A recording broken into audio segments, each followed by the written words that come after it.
Hello बच्चों, आज हम लोग पढ़ने जा रहे हैं केमिकल काइनेटिक्स में सबसे इम्पॉर्टेंट टॉपिक है फर्स्ट ऑर्डर रिएक्शन।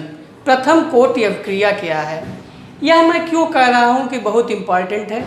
एक तो आपके इंटरमीडिएट रसायन विज्ञान में यह टॉपिक आता है और साथ में यही टॉपिक सेम रेडियो एक्टिविटी करके फिजिक्स में आता है और उसमें भी सब यही फार्मूले लगेंगे और न्यूमेरिकल भी जो फर्स्ट ऑर्डर रिएक्शन का हम यहाँ बताएंगे वही सब न्यूमेरिकल वहाँ पे भी होते हैं, केवल वहाँ रेडियो एक्टिव पदार्थ हो जाता है।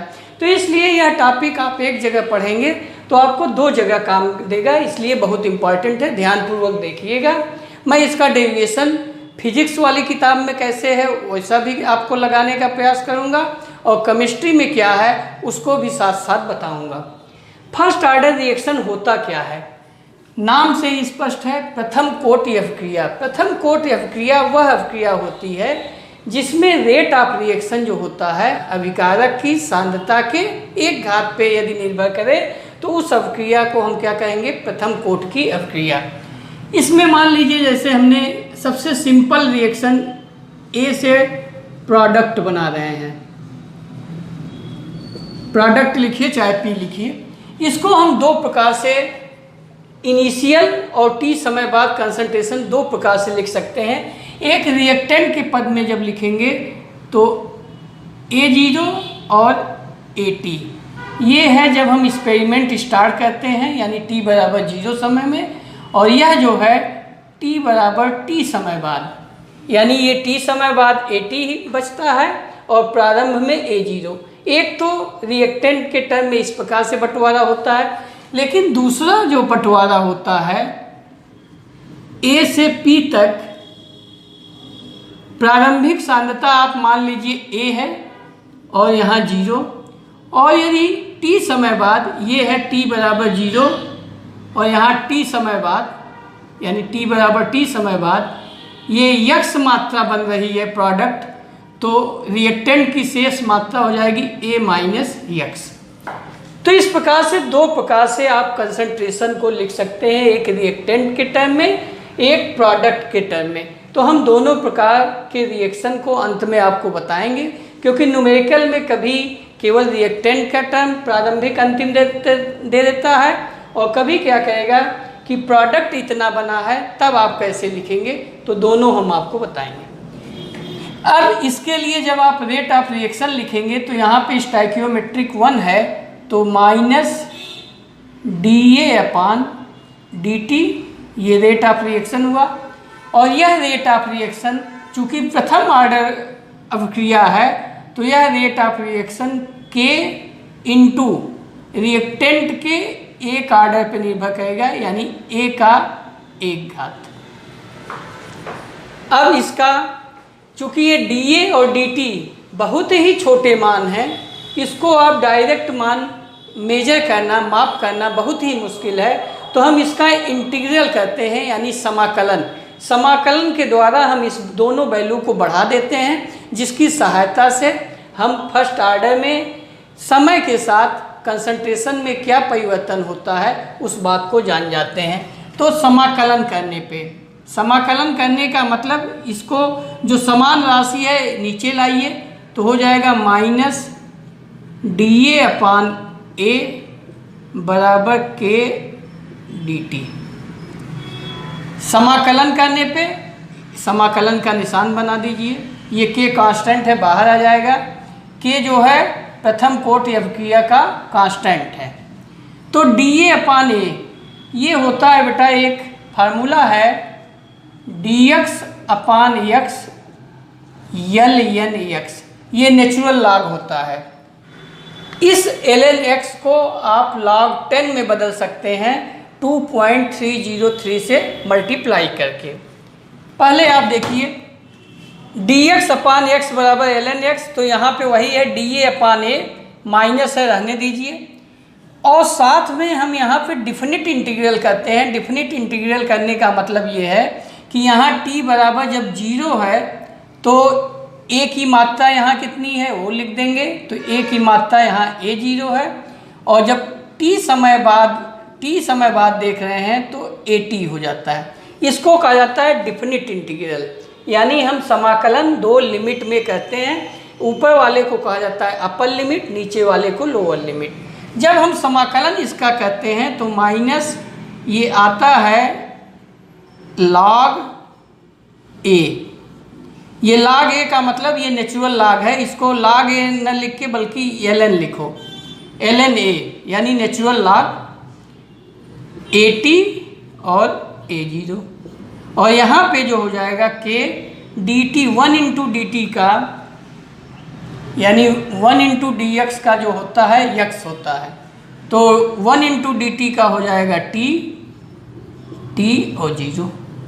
अब ये अपर लिमिट यहाँ रख देंगे, लोअर लिमिट, तो माइनस बाहर रहने दीजिए, minus ln at minus ln a0 बराबर हो जाएगा t माइनस 0 हो जाएगा k t माइनस 0, तो यहाँ के टी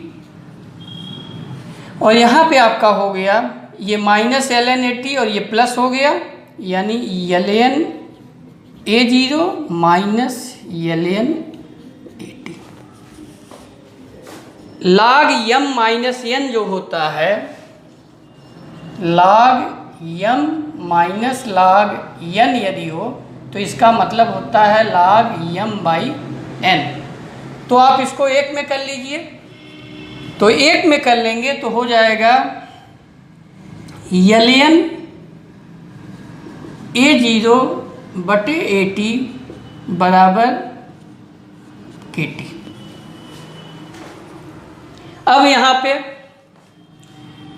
इस ln को यदि आपको 10 log में बदलना है तो हमने कहा 2303 से गुणा करेंगे, तो कर दीजिए गुणा, तो हो जाएगा kt बराबर हो जाएगा 2303 log a0 बटे at। ये बेटा होता है log, ये 10 आधार पे है। मान लीजिए t निकालना है तो t बराबर हो गया 2303 के log a0 बटे at। एक ये आपका फार्मूला हो गया। इस फार्मूले को यदि इसके रूप में लिखना हो तो क्या कर देंगे, a0 की मात्रा क्या है यहाँ पे a और at की मात्रा क्या है a माइनस यक्स। तो अगर इस कंसंट्रेशन के पद में आपको लिखना हो तो यही इक्वेशन बदल के हो जाएगा। इसको आप डाल लें यहाँ से, ये नंबर 1 इक्वेशन, क्योंकि हम इस पे भी ग्राफ खींचेंगे। इस इक्वेशन को नंबर 2 मान लीजिए और इसी की सहायता से यदि a0 बराबर a हो और at बराबर a माइनस एक्स हो तो आप लिख सकते हैं t बराबर 2303 अपान के log a upon a minus x. तो आप इस फार्मूले को केमिस्ट्री में याद रखेंगे कि यहाँ t क्या है, k क्या है, a क्या है, a माइनस एक्स क्या है, क्योंकि इसी फार्मूले से हम न्यूमेरिकल लगाएंगे। अब आइए इस फार्मूले का थोड़ा विस्तार किया जाए।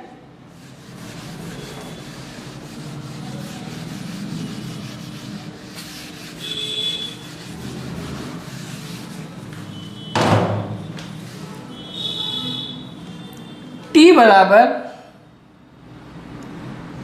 एक फार्मूला हो गया 2303 अपान के log a अपान at और एक फार्मूला हुआ t बराबर 2303 के log a upon a minus x. पहले इसकी चर्चा करिए फिर इसका भी बता रहे हैं। इस इक्वेशन में t क्या है, t वह समय है जिसमें पदार्थ a से a माइनस एक्स में बदल रहा है, तो t ये हो गया। k क्या है, प्रथम कोटि का रेट कांस्टेंट है, वेग स्थिरांक है। a क्या है, प्रारंभिक मात्रा। a माइनस एक्स क्या है, t समय बाद बची हुई मात्रा। ये क्या है, t समय बाद बची हुई मात्रा।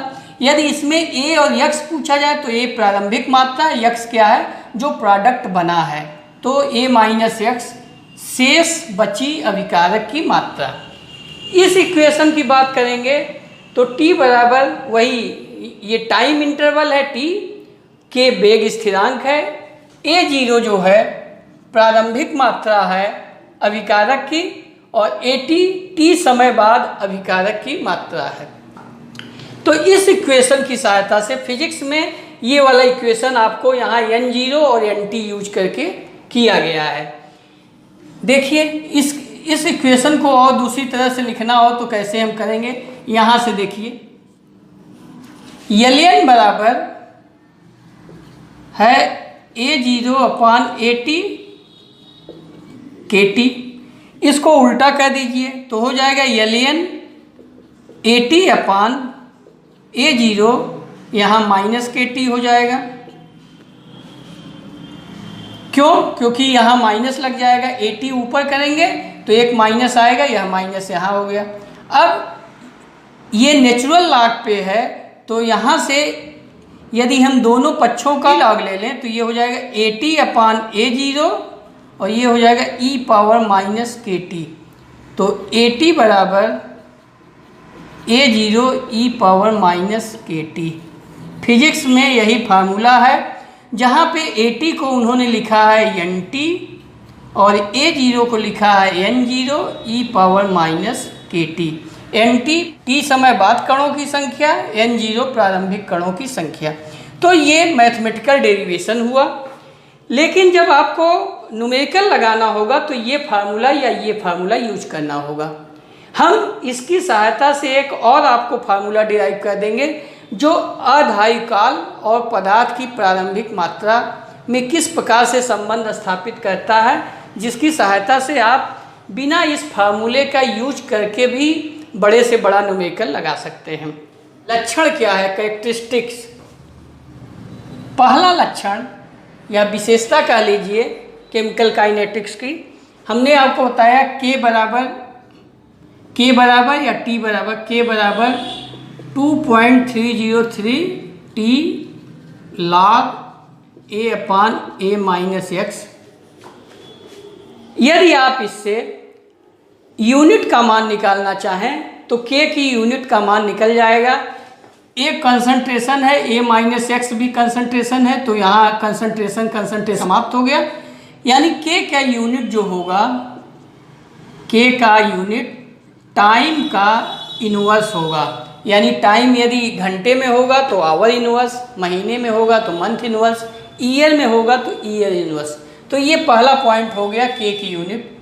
दूसरा पॉइंट जो इम्पॉर्टेंट है, हाफ लाइफ। हाफ लाइफ क्या होता है, ये जीरो ऑर्डर में हमने आपको बताया है।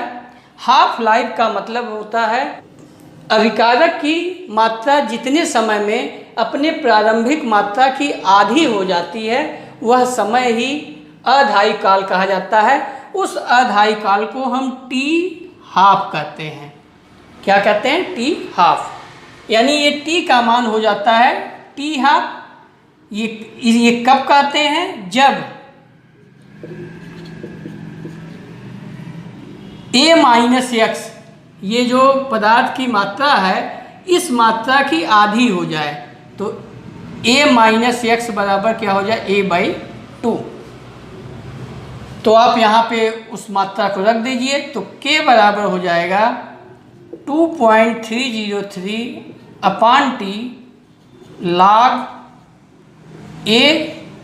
a माइनस एक्स का मतलब a/2, a से a कट गया, 2 ऊपर चला गया, तो 2.303 अपान टी log 2। और ये t जो हो गया t हाफ हो गया। इसको बेटा याद रखिए, फार्मूले के रूप में ये डायरेक्ट यूज करिए तो आपको बड़े से बड़ा सवाल हल हो जाएगा। बच्चे कहते कि यहाँ log 2 का मान रख देते हैं तो बाद में उनको काटने में दिक्कत होती है। जैसे कहते कि यहाँ log 2 का मान 0.3010 होता है, जब आप इसकी वैल्यू रख देते हैं तो k बराबर हो जाता है 0.693/t हाफ। तो यह भी फार्मूला है, लेकिन जब भी न्यूमेरिकल लगाना हो तो इस इक्वेशन का प्रयोग करिए तो आपको बहुत ही आसानी होगी। अभी देखिएगा हम इस इक्वेशन का प्रयोग करके आपको बताएंगे। टी हाफ का मान अभी हमने लिखा, तो टी हाफ आया 0.693 अपन के, अर्थात अधायु काल का मान पदार्थ की प्रारंभिक मात्रा पर निर्भर नहीं करता। यानी पदार्थ चाहे 10 ग्राम लिया जाए तो भी उसका अधायु काल वही होगा, यदि पदार्थ 5 ग्राम लिया जाए तो भी वही अधायु काल होगा। अधायु काल का मान पदार्थ की मात्रा पर निर्भर नहीं करता। अब यहाँ आइए तीसरा पॉइंट। तीसरा पॉइंट ये है कि पदार्थ कितने समय में पूरी तरह विघटित हो जाएगा। तो जब पदार्थ पूरी तरह विघटित हो जाएगा तो a माइनस एक्स का मान क्या हो जाना चाहिए, 0, अर्थात a का मान पूरी तरह यहाँ पे x में कन्वर्ट हो जाना चाहिए, यानी x बराबर a होना चाहिए, और a रखेंगे तो ये मान क्या हो जाएगा, 0। तो a माइनस एक्स क्या होगा, 0। तो अब इसको फार्मूले में लिखिए, t बराबर हो जाएगा 2.303 अपान के log a upon a minus x. तो 2.303 अपान के log a का मान कुछ भी आप ले लीजिए, अगर a माइनस एक्स 0 है तो ये a बटा 0 इन्फिनिटी हो जाएगा, 2.3 log इन्फिनिटी, और log इन्फिनिटी का मतलब ये पूरी क्वांटिटी इन्फिनिटी हो गई, इसलिए समय क्या हो जाएगा, अनंत हो जाएगा।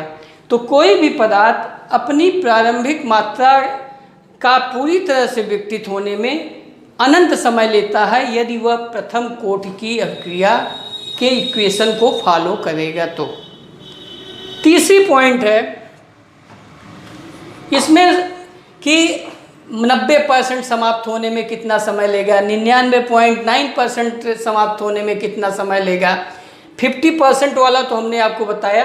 तो एक चौथा पॉइंट नोट कर लीजिए कि कोई भी पदार्थ 90% समाप्त हो तो कितना समय लेगा, 99% समाप्त हो तो कितना समय लेगा।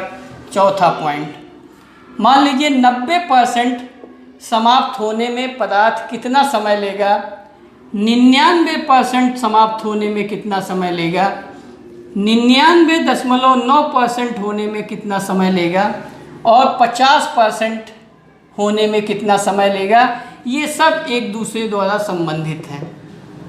देखिए 90% लेने में कितना समय लेगा, t बराबर हो जाएगा 2.303 के log 90% समाप्त हो रहा है, तो a बराबर हो गया आपका प्रारंभिक मात्रा 100, और 90% समाप्त हो रहा है यानी 100 प्रारंभिक है, 90 समाप्त हो रहा है, तो 100 माइनस 90, तो ये समय हो गया 2.303 के, और 10 बटा यहाँ 100 बटा 10 यानी 10 आएगा, log 10, और log 10 का मान होता है 1, 2.30 अपन के। तो ये समय लिया t, ये हुआ t 90% समाप्त होने में। 99% बेटा समाप्त होने में t 99% हो जाएगा 2.303 अपान के log 100, और 100 माइनस 99 माने 1, तो ये 2 हो जाएगा, यानी 2 गुणे 2.303 अपान के, तो ये हुआ t 99%। तो आप देख रहे हैं इस टाइम का ये टाइम दुगना है, तो यहाँ से एक संबंध आ गया, t 99% बटे t 90% यदि आपको निकालना हो तो ये हो जाएगा 2, अर्थात t 99% बराबर 2 गुणे t 90, यानी 90% समाप्त होने में उतना समय, जितना भी समय लगेगा उससे दुगना समय 99% पदार्थ का विघटन होने में लगेगा।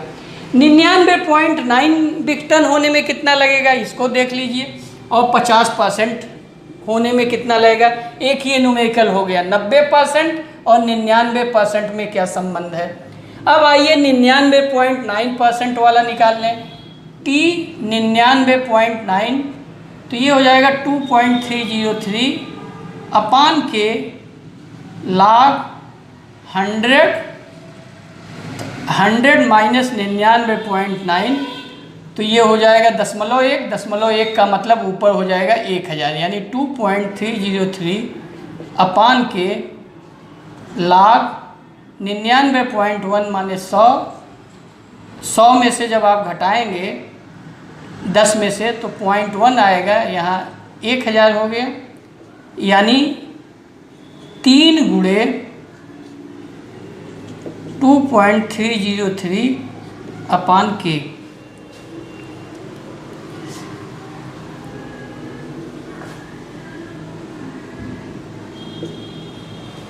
तो अगर इसमें फिर संबंध आपको स्थापित करना हो तो 90% में जो समय लगा है उसका 3 गुना समय यहाँ लगेगा।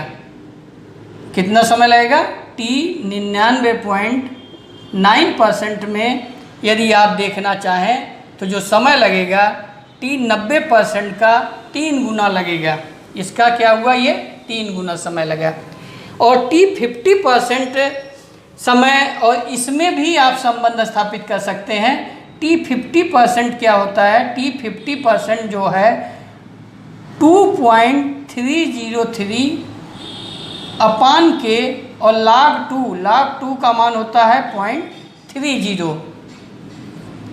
तो अगर इसमें संबंध स्थापित करना हुआ तो आप देख रहे हैं कि ये 3 और यहाँ 0.3, तो इसको बराबर करने के लिए इसका समय इसके समय का 10 गुना होगा, यानी इसको इसमें भाग देंगे आप तो t 99.9 बराबर हो जाएगा 10 गुणे t 50%।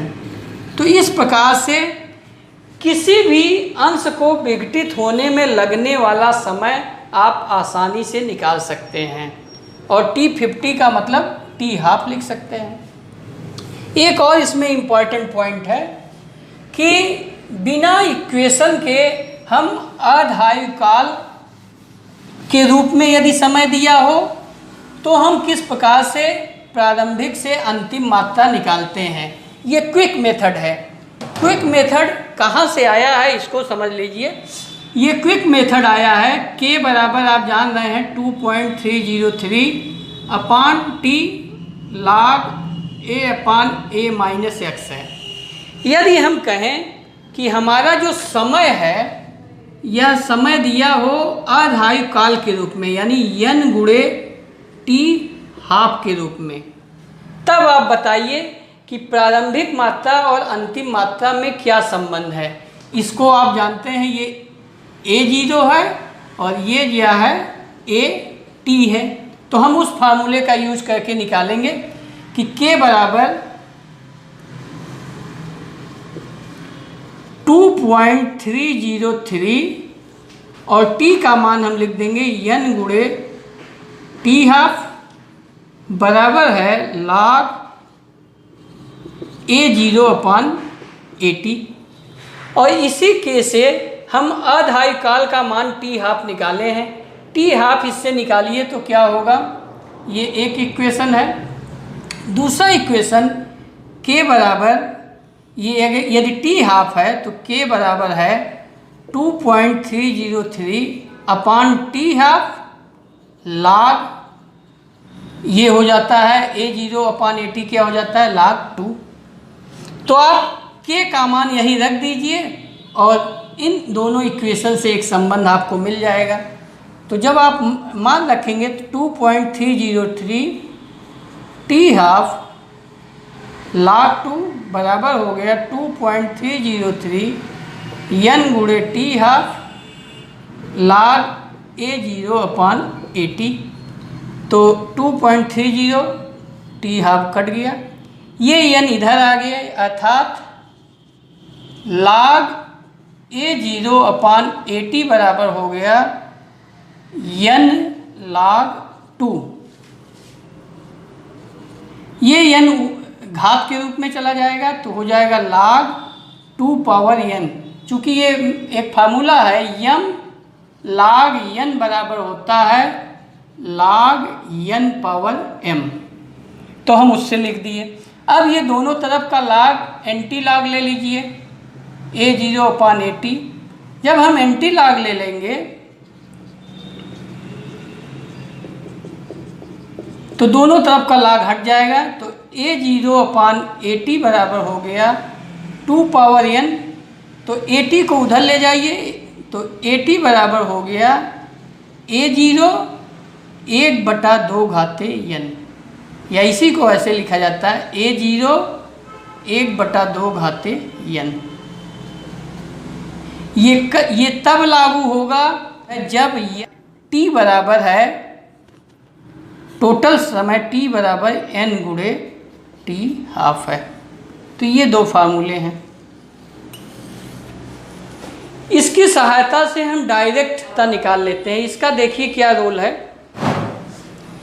अगर आपको दे दे कि कोई पदार्थ प्रारंभिक मात्रा A है, यदि वह अपनी प्रारंभिक मात्रा का A/8 हो जाता है प्रारंभिक, तो बताइए कि कितना समय लेता है, वह कितना समय लेगा। यदि अढ़ाई काल t हाफ का मान लीजिए है 4 दिन है। कोई पदार्थ है जो 4 दिन में अपनी प्रारंभिक मात्रा का आधा हो जाता है, ये दिया है, और पूछ रहा है कि यदि पदार्थ की प्रारंभिक मात्रा A हो तो A/8 होने में कितना समय लगेगा। तो आप इस फार्मूले से डायरेक्ट निकाल सकते हैं। A से A/8 होने में, यानी AT बराबर A0 1/2 घाते n। देखिए AT का मान हम इस फार्मूले का यूज कर रहे हैं, AT बराबर A0 1/2 घाते n। तो AT का मान दिया A/8 और इसका A 1/2 घाते n। A से A कट गया, 1/8 का मतलब 1/2 घाते Q 1/2 घाते n। तो यहाँ से n का मान आ गया 3। तो टाइम अब जो लगेगा, टाइम n गुणे t हाफ, यानी 3 अढ़ाई काल का समय लगेगा 3। और यदि अढ़ाई काल का मतलब 4 दिन दिया है तो 3 चौका 12 दिन। अढ़ाई काल प्रारंभिक मात्रा पर निर्भर नहीं करता, तो हम सीधे सीधे ऐसे गोला बना लेते हैं। और गोला में हम जानते हैं कि एक अढ़ाई काल में ये मात्रा समाप्त हुई। अगर प्रारंभिक मात्रा A0 है तो उसकी आधी क्या हुई, समाप्त हुई, ये बच गई। फिर दूसरी ये एक अढ़ाई काल बाद समाप्त हुई, ये बची। फिर दूसरे अढ़ाई काल में इसका आधा हो जाएगा, तो 1/A/2 और A/4 इतना समाप्त हुआ। बचा कितना है, A/4।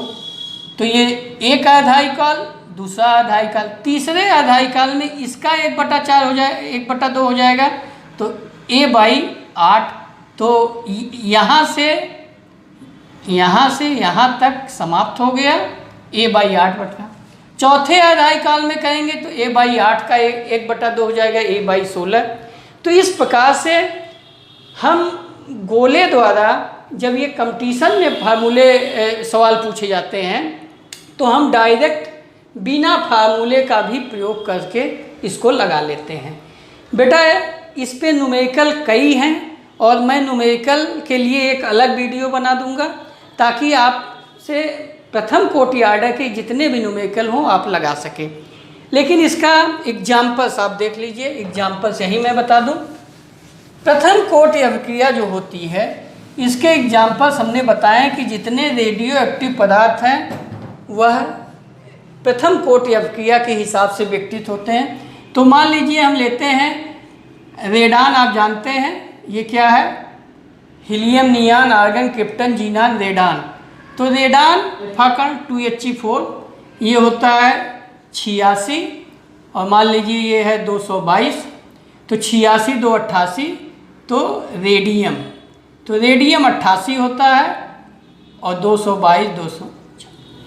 तो ये हुआ आपका रेडियो एक्टिव विघटन। यह रेडियो एक्टिव विघटन जो हुआ रेडियम से रेडान बना, ये प्रथम कोटि अभिक्रिया का उदाहरण है। यहाँ यदि आप रेट लिखेंगे तो वह रेट के रेडान की मात्रा पे निर्भर करेगा, प्रारंभिक मात्रा यानी प्रारंभिक सांद्रता पे निर्भर करेगा 1 घात।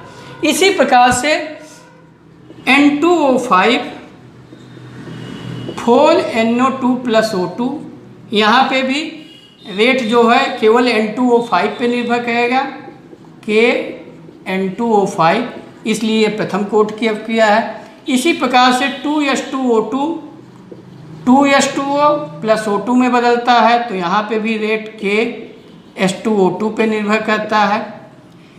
इसके अलावा एक स्टरीफिकेशन जो है उसको देख लीजिए। स्टरीफिकेशन में क्या होता है, CH3COO C2H5 ईस्टर है, एथाइल ईस्टर, और इसको यदि आप स्टरीफिकेशन कहेंगे H2O से तो ये बन जाता है CH3COOH C2H5OH।